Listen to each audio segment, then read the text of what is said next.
Buenas tardes, compañeros de Unilab. Mi nombre es Daniel Maya Herrera, mi matrícula es MX009778. El tema del que vamos a hablar es el proyecto integrador del módulo Práctica Profesional y consiste en lo siguiente.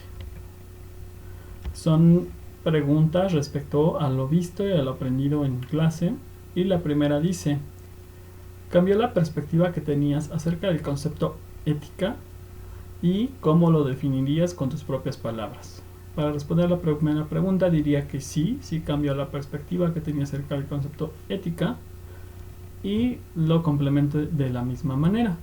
Mi perspectiva del concepto de ética era muy básico porque únicamente lo definía como hacer lo correcto. Para mí antes eso era la ética, se englobaba a eso, a hacer lo correcto. Sin embargo, pues ahora tengo una comprensión más amplia del concepto, pues la ética va de la mano con los principios, la educación y los valores que nos inculcan. Esto nos lleva a realizar nuestras acciones con justicia y sin afectar a los demás. En teoría, eso es la ética. Actuar con principios, con valores, sin afectar a otras personas.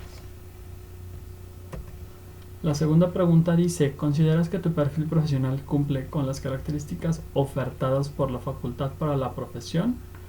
Mi respuesta es claro que sí, porque tengo valores y tengo principios que me van a permitir desarrollar las actividades laborales con ética y honestidad, y como lo requiere la profesión de la licenciatura en Derecho. La siguiente pregunta es: ¿cómo crees que la situación de una empresa pueda cambiar de manera favorable teniendo un correcto análisis estratégico del mercado y su competencia, y por qué? Esta es amplia. Yo considero que al analizar correctamente el mercado y la competencia puede haber un mejor posicionamiento dentro del sector. Esto pues ya porque se van a conocer las exigencias del mercado, por lo que habrá una herramienta que es el adelantarse a los hechos. Entonces también nos sirve conocer a nuestros competidores y analizar cuáles son sus ventajas y desventajas, y así podemos ofrecer aquello que ellos no tienen y lograr de este modo una ventaja competitiva y una diferenciación en el mercado, expandiendo así y a la vez se lo van a ver reflejado monetariamente. ¿Cuál consideras que es la importancia de contar con reportes de las situaciones que se presentan en una empresa? Bueno, la importancia está de este modo. Contar con reportes de las situaciones de la empresa nos permite tener un antecedente y un historial de las problemáticas que ocasionaron que se elaborara ese reporte.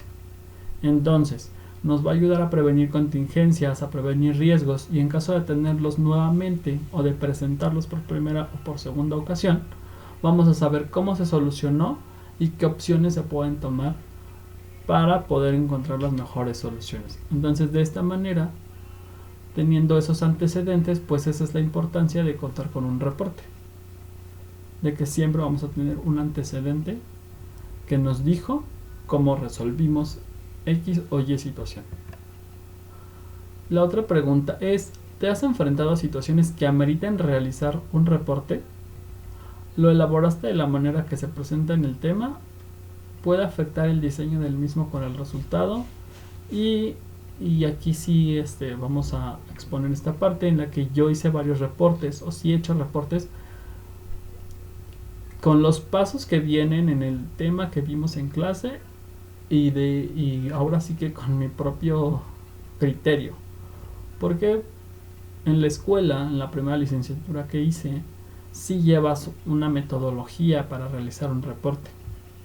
Entonces uno de los más importantes fue el reporte de servicio social, donde tenías que llevar formalismos como una portada, una introducción, reportar tus hallazgos, tus conclusiones de haber hecho tu servicio social. Entonces aquí sí usé formalismos como se ven en clase. Ahora los que he hecho en el trabajo no llevan un formalismo como los que vimos en clase, porque pues realmente no es lo mismo. Pero obviamente das un antecedente de qué va a tratar tu informe, o cuál es el motivo por el cual estás redactando ese informe, el asunto del que vas a hablar, los puntos más importantes. O sea, si haces informes, pero son cosas como más sintetizadas, que a veces no requieren como de tanto formalismo por la rapidez en la que se requieren dichos informes, ¿no? A veces no se puede hacer un informe con una portada, con conclusiones, con una introducción, con hallazgos. No, a veces hay que ser muy, resumir los casos y eso es lo que vas a reportar. A veces solo tenemos que reportar cifras, a veces solo tenemos que dar hechos en un rengloncito, entonces no nos da a veces ese tiempo de ser tan concienzudo para elaborar reportes. Eso sería todo. Gracias.